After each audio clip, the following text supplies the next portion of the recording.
there were heavy rains. The village was flooded. The temple was the highest point in the village, but it was overflooded. All the villagers had left for some dry land. Most of them had gathered in the attic of the temple along with their dogs, goats, and fowls. For 2 nights and a day, Channaparaya and his family had been braving the flood. They had no boat. Channaparaya had made a raised platform in the hut with coconut husks and poles. They stayed inside the hut for 2 days. I hope the water would recede. How can I leave all these at the mercy of thieves? Now, the water had risen above the platform. It had sunk a part of the hut too. Channa called out from inside, Anybody there? Help! Help! He knew that their end was near, as it would not take longer than a few hours for the whole hut to be submerged in water. It had been raining heavily and continuously for 3 days. Channa came out of the hut after breaking open one row of the thatched roof and looked around. At some distance, there was a catamaran. Channa shouted to the boatmen, Help! Help! Hey, help! Hey, you! Look this side! Please help us! Help us, please! Luckily, the boatman heard him and came forward to help. He quickly pulled out his woman and kids, as well as the cat and the dog, through the crack of the wall.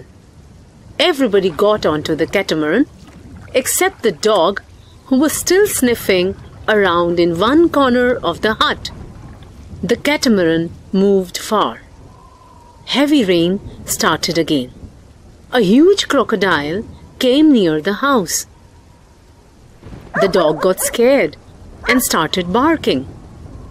But the crocodile just went away. The hungry dog howled from rooftop, looking out into the dark and cloudy sky.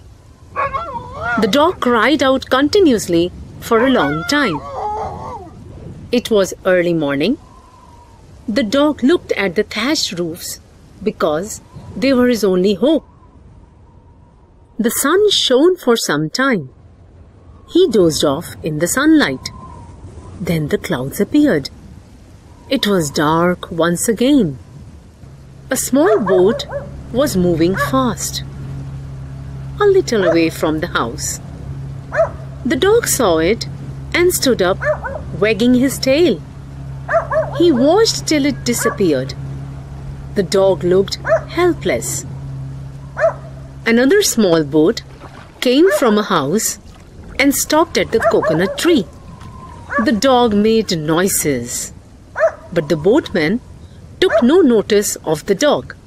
He picked up a coconut from the tree, drank its juice, and rowed off. In the afternoon, 2 men came that way in a small boat. The dog barked gratefully. He wanted to get into the boat. Ayya, see, there's a dog there. Oh, let it be there. The dog tried to jump into the boat, but the boat moved off. The dog groaned once more. Now there was nothing to be heard after that except the sounds of the waves.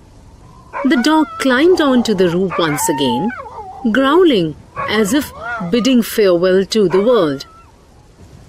The night was terrible with rain and storm. The roof started moving in the waves. The dog almost fell off the rooftop twice. The dog again started barking. Where is the dog barking from? Haven't the people here gone away? Someone said from a boat, carrying hay, coconuts, and bananas. The dog leapt down from the rooftop. One of the men got frightened and fell in the water, but the other man pulled him out. The dog continued barking. The thieves took away all the bananas in the plot. They loaded the boat with more hay. In the end, one of them climbed the rooftop. The dog bit him hard on the leg, and he cried in pain. The other man gave the dog a blow on the belly with a pole. The dog wailed. The two men left the place.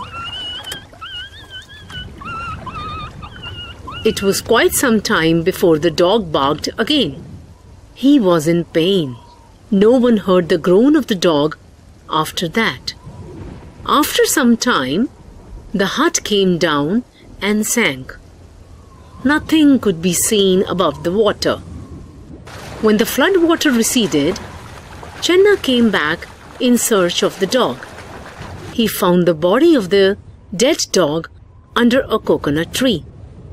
The color of the dog had changed as the body was perished. Chenna was not sure if it was his dog.